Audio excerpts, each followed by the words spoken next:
Welcome back, guys. It is your Patchlap, your boy. Today we're dropping into one of the most punishing survival games on Steam, Icarus. If you've never wanted to test your survival instincts on an alien planet, this is the game that doesn't just ask, can you survive? It asks, can you survive on a timer? In this review, I'll break down everything from tense gameplay, loop to the brutal wildlife, the crafting grind, and even some of the insane weather systems that can turn your carefully built base into rubble. I'll also share my thoughts on whether Icarus is worth your time in 2025, especially compared to other survival games. So strap in, because this review is going to be a wild ride. At the moment, it is on special on Steam until the 7th of October. It does have a good amount of positive reviews, and it has recently just dropped its latest DLC back in July, if I'm not mistaken. And so far, it's looking good, but otherwise, let's get into it.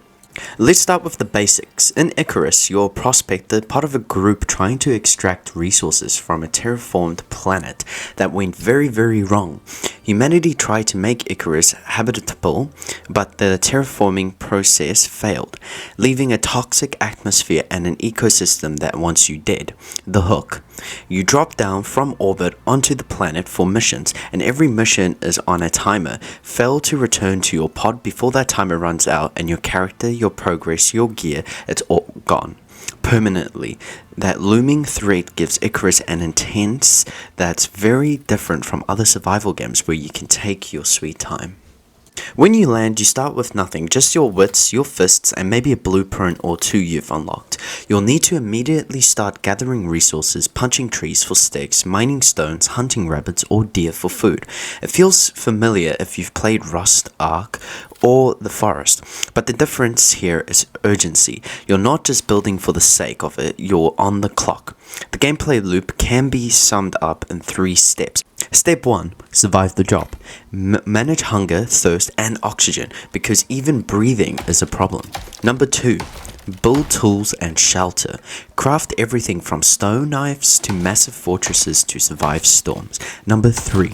Complete the missions and escape. Gather exotic minerals, set up scanners, or hunt down beasts before heading back to orbit. Every session has the edge of your seat feeling, because failure means permanent loss. That mechanic alone sets Icarus apart from other survival games. But if you do not feel like doing that timer one, there is an open world that you can choose as well, or otherwise a non-threatening open world. So where if you feel like just having more of a relaxed, kickback, chill game with your friends or by yourself, there is a bunch of different options that you can choose from. So you don't always have to feel rushed when you are playing the game, unless if you're one of those hardcore survival gamers, then by all means, give it a try. Now, let's talk about crafting. Icarus has a tiered crafting system, and honestly, it's one of the game's strengths. You start with a primitive gear, stone axes, wind bows, but eventually you can move into iron tools, firearms, electricity, and advanced armor. There's talent system that lets you specializes your might focus on hunting, making you deadlier with bows and rifles, or go heavy into building, unlocking stronger structures. This progression doesn't fully reset after each mission. Talents and some blueprints carry over, giving you long-term goals to chase. But make no mistake, the grind is real. Unlocking higher tiers takes a lot of time, and some players will find that progression rewarding, while others might find it boring. Base building in Icarus deserves its own spotlight. It's not just cosmetic, it's survival. The weather is vicious, storms can tear down through wooden walls, lightning can set your shelter on fire, and blizzards will freeze you solid. That means materials matter. A poorly built hut might last 5 minutes before a storm wipes it up. Upgrading to stone or concrete buildings feels incredibly rewarding, because it's not just about looking pretty, it's the difference between safety and respawn screen. And the base building tools are initiative, letting you snap walls, floors, and roofs together quickly through resource gathering can slow things down. Next up, the wildlife, and let me tell you this, planet is not a petting zoo. Wolves will stalk you, bears will shred you in seconds, and even deer can ruin your day. If the alert predator, that's AI, isn't perfect, but the sheer danger they pose keeps you on edge. Every time you step outside your base, you're calculating risks. Do you even have enough arrows to fend off wolves? Did you build a strong enough shelter in case a bear comes knocking? Though these encounters create some of the best stories in the game. Everyone who's played Icarus has at least one "I thought I was safe until a bear crushed through my door" moment. And trust me, if you do not have a good or strong enough base scepter, they will break through it. And trust me, I've had that happen before, and it's not fun. So, what do you actually do on these drops? Missions vary. Sometimes you're collecting exotic materials, other times you're scanning areas, which triggers waves of enemies, or maybe you're tasked with hunting a legendary animal. The variety is decent, but not endless. After a while, some missions can feel similar, especially when the core loop is always land, build, survive, extract.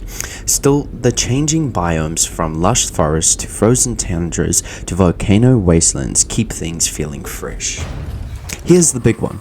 Solo versus co-op. Icarus can absolutely be played solo, and the game has added balance tweaks for lone wolves, but let's be real. It's brutal. You're constantly juggling food, oxygen, shelter, predators, and the clock. With friends, completely different experience. Suddenly you can split tasks, one person hunts, other mines, someone else builds the shuttle.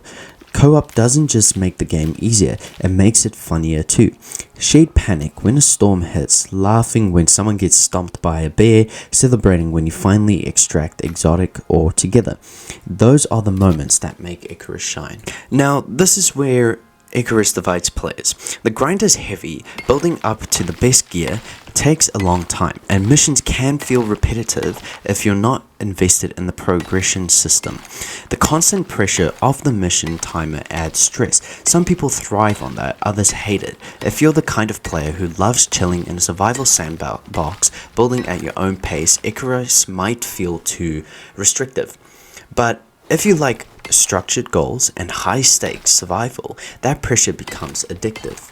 Let's take a moment to appreciate how good this game looks. The biomes are absolutely stunning. Sunlight cutting through the trees, storms rolling in the dark, skies and lightning, snow piling up in frozen valleys. This isn't just eye candy. The environment is actually trying to kill you, and it feels alive. The performance-wise, Icarus had a rocky launch, but over time it's been patched and optimized. On a decent PC, it looks gorgeous, but lower-end rigs may struggle when storms hit or when a lot of AI are on screen.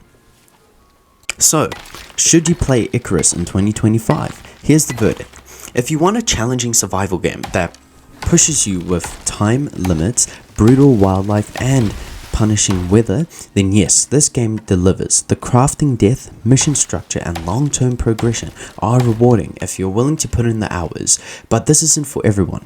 If you preferred a laid-back survival where you can build at your own pace and take your time, the timers and grind may drive you away. For me, Icarus is at its best in co-op with friends where the pressure turns into laughter, teamwork, and epic survival stories. So, if you've got a squad that loves survival games, Icarus is absolutely worth a drop.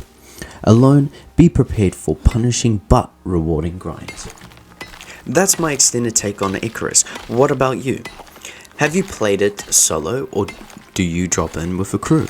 Got any crazy wildlife encounters or storm stories? Drop them in the comments. I'd love to hear your best Icarus near-death experience. If you enjoyed this review, make sure to slap that like button, subscribe to PatchLab, and stick around because I've got more deep dives, reviews, and gameplay coming your way.